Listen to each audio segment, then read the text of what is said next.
নমস্কার বন্ধুরা, একটা রিকোয়েস্ট করছি। আমাদের সরকারের কাছে একটা রিকোয়েস্ট আছে। গরিব মানুষের জন্য যে ভাত, ডাল, সয়াবিনের তরকারি, ডিম সিদ্ধ এই ব্যবস্থাটা করেছিল সরকার থেকে, এইটা যেন বন্ধ না করা হয়। এই খাবারটা অনেক গরিব মানুষ, অনেক অসহায় মানুষরা এই অল্প টাকার বিনিময়ে খেতে পারে। এই যে খাবারটা প্রচুর দরকার। প্লিজ সরকারের কাছে রিকোয়েস্ট করছি যেন এইটা না বন্ধ করে।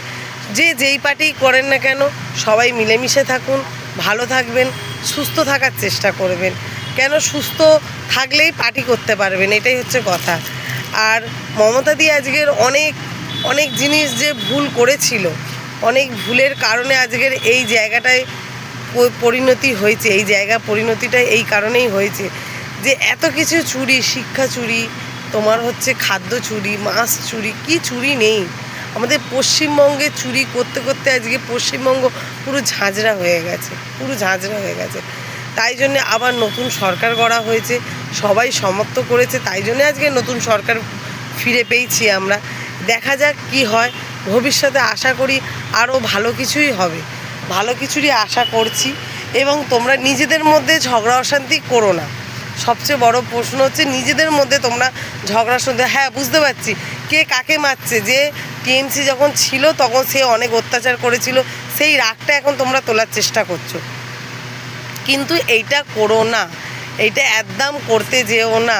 নিজেকে সংযত রাখো। তুমি ভাবো যে তখন তোমার কি কষ্ট হচ্ছিল যখন সে তখন অত অত্যাচার করছিল। তাই না বলছি, কেউ কখনো রাগ ঝুট ঝামেলা করো না। একদম ঝুট ঝামেলায় যাবে না, ভালোভাবে থাকবে, সবার পাশে থাকবে, সবার পাশে থেকে সবাই সতকে নিয়ে চলার চেষ্টা করবে। এইটাই হচ্ছে কথা। আমি কি নিয়ে এসছি, কি নিয়ে যাব, কি আমার ছিল, কি অন্য কারোর হয়ে যাবে, এইগুলোই ভাবো। যে আমি কিছু নিয়ে যেতে পারবো না, কিছু নিয়ে আসিনি। যেরকমভাবে এসেছি পৃথিবীতে সেরকমভাবেই আমাদের চলে যেতে হবে। তাই জন্যই সকলকে বলছি যে সুস্থভাবে থাকো। যখন তুমি মারা যাবে তখন তোমার পিছনে যে কজন যাবে না, ওইটাই তোমার পাওনা।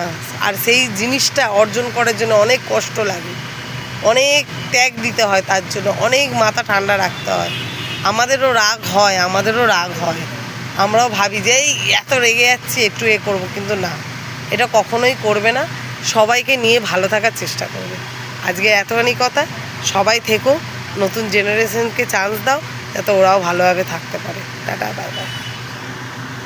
আর একটা কথা বলার ছিল, কিছু যদি প্রকল্প তৈরি করে বয়স্ক মানুষের জন্যে। বয়স্ক মানুষদের প্রচুর কষ্ট, যারা নিজের হাতে কিছু করতে পারে না।